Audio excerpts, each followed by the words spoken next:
riding that high. So I am awesome. Ooh, that is on my bucket list of places to visit. What do you recommend there? We went there 4 years ago and we went to Oahu. Very busy. Honolulu is just like New York City, very crowded, very loud. Like Waikiki Beach, very crowded. And this time we went to the Big Island. So I would totally recommend going to the Big Island. It's a very different vibe there. I did a UFO tour. We went to the volcanoes, all that. Oh, I remember I climbed an active volcano when I was in Indonesia in 2018 with my girlfriend at the time. We are not together now, so maybe I should have pushed her in the volcano. But anyways, I That wouldn't sounds do that. dangerous. Yeah, it was fun because the way they timed it is that when you start the hike and you get to the top, if you pace yourself, you can actually be climbing as the sun rises. So it's very romantic in a sense, although very um anxious for those who are like, what if this actually becomes an active volcano? So That sounds a little dangerous. Mhm. yeah. A little Actually bit of a once I thrill reached seeker, aren't you? yeah, it was a little bit interesting because we did so much on that trip, and I look back and I'm glad that I was able to do it because one, it was like a 23-hour flight total just to get over there. So we needed the 2 weeks, similar to, your Yep. vacation, as well as we got to do so much because the first week we stayed with the locals, and then the second week we stayed in the bougie posh part of town. So, Mhm. there was goats and dogs walking up and down everywhere we went. It was incredible. I bet. Yes, you definitely need 2 weeks for that. It took us about 12 hours to get there. And then the time Ooh. difference, oh, dead. Yeah. Did Totally you worth it. experience any jet lag? Hell yeah. Was I did not ask you if we could curse, but Oh, of um course we can. Curse hell yeah. away. Hell we can. It's an investment in your time, your energy, your money, but like poof, the whole time we're there, we're like, I could totally live here. Yeah. I Yeah. brought It home was. totems. Like they're such spiritual people. They will tell you their whole history. I love that when I went to Indonesia. Also, what I loved is since you mentioned like the things that you bought, the exchange rate at that time was for every Canadian dollar, and at the time, Canadian dollar, US were almost 1 to 1, right? For every Canadian dollar, it was $10,000 there. Oh my God. So I was a millionaire for the first time in my Like, I life. will buy this volcano. All right. I'll put I that was, in a thing, Ray. yeah, I was buying things that like no business buying. I bought a guitar, which I don't even know how to play, like a small one, but it's still like a mini guitar.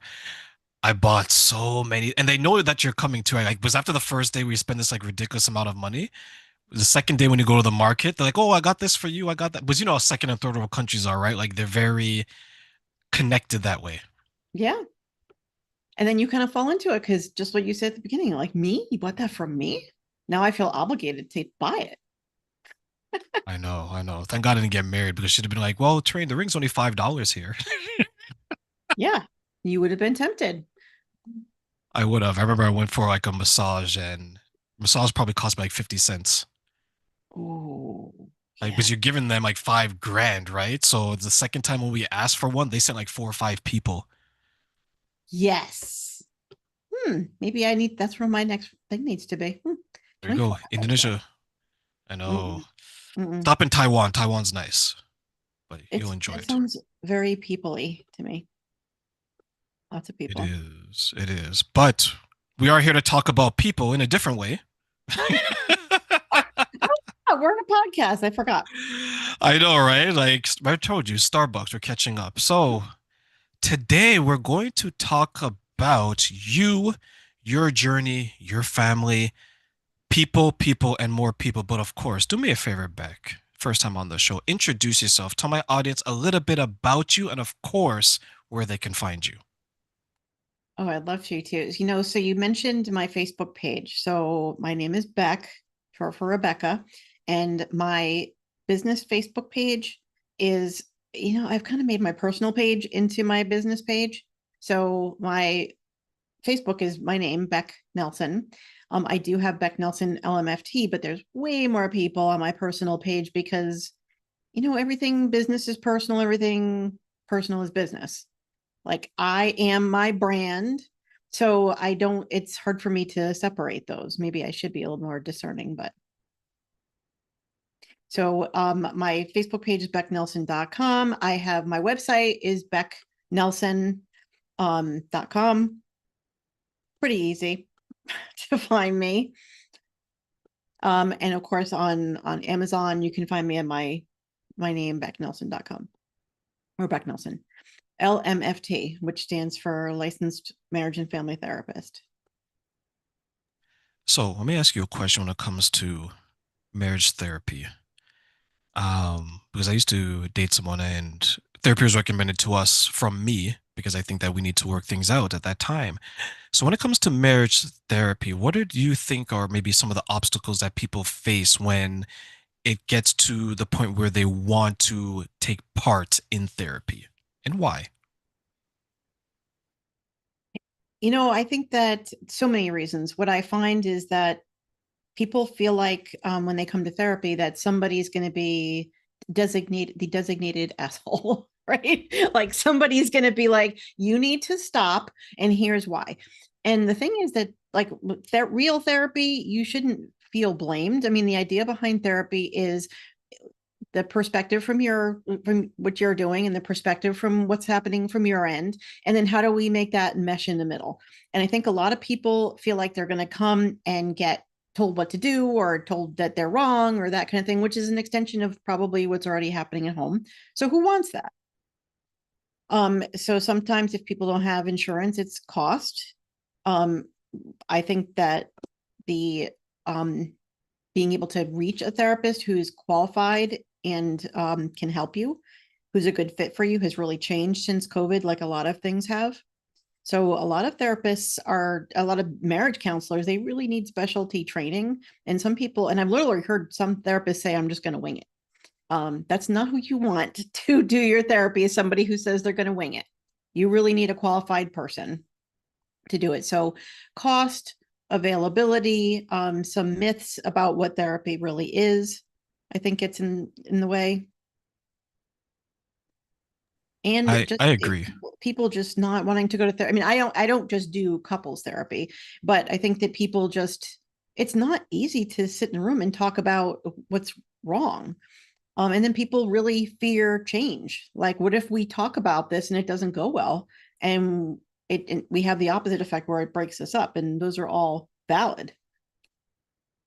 That's always a concern I find for some people. They say, well, Turn, what if I go to therapy, or Turn, what if I get a coach, or Turn, what if I speak to someone who's trained in this way?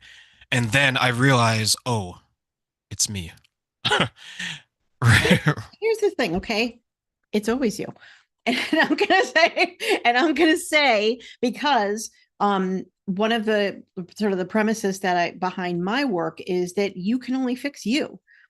So you have to look at what are you putting into it energetically, what do you bring to you, what are some of your patterns, what do you contribute to this.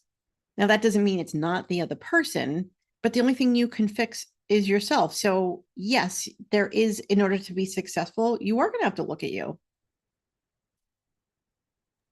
Do you think that is hard for some people to do, look within themselves and maybe identify some of their behaviors that's causing some of the problems that they are going through?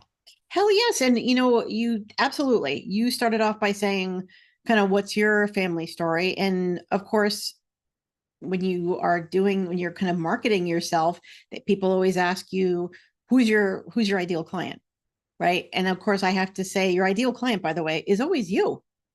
Because if you haven't, so there were times in my life where I had to look at my own stuff and call myself out on my own shit in order to be able to do that for my clients and walk through that fire successfully and be like, here's what I noticed about myself and what I needed to fix.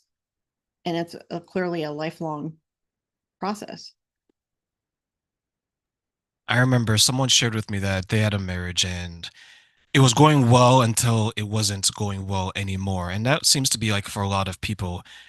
And it's tough because some people, especially online, they pull up the stats, right?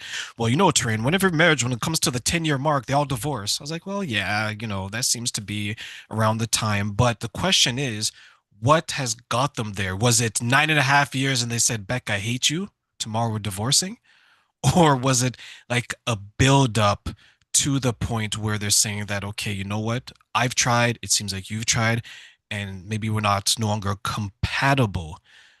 What do you think are some of the myths or falsehood when it comes to maintaining a marriage that you'd like to debunk or disprove or say that it's not actually this, it's actually that? That's a good question. I think that the biggest one I've seen is that if we're really compatible, if we really should be together, this shouldn't be this hard. That's a phrase I hear a lot. And absolutely, every marriage, every relationship is going to be work. And that doesn't mean that you're not meant to be together, but it also doesn't mean that you are meant to be together. So, but it is going to be work.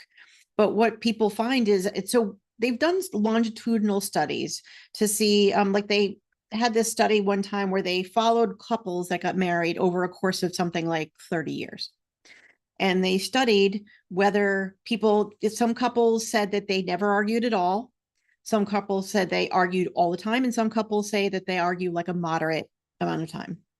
And when they followed these couples over 30 or 40 years, what they found is the couples that said that they never argued at all died earlier on average and tended to ended up divorced. The couples that said that they argued some of the time or all of the time tended to have longer lives, tended to be married longer. And then those that said that they argued all the time did usually end up being divorced. So if you look at that, without even kind of reading the study, what does that tell you? First of all, these people who are saying that they never argue, somebody's holding something in. Somebody's not saying the whole truth for whatever reason that is. They don't feel like it's safe. They don't know how to communicate, whatever that is. You always are going to have something that you need to discuss, right? The people that argued all the time, there were never any experiences that outweighed the difficult times that they had because they argued. And the couples that say they argued a moderate amount of time, then you can start to talk about, well, when you do argue, do you have a productive conversation? Do your arguments come to a conclusion? And what they really found was that it didn't matter how much couples argued as long as they reported overall that the number of times where they actually had times where they connected and they enjoyed being together, that outweighed how many times that they argued, actually stayed married longer and actually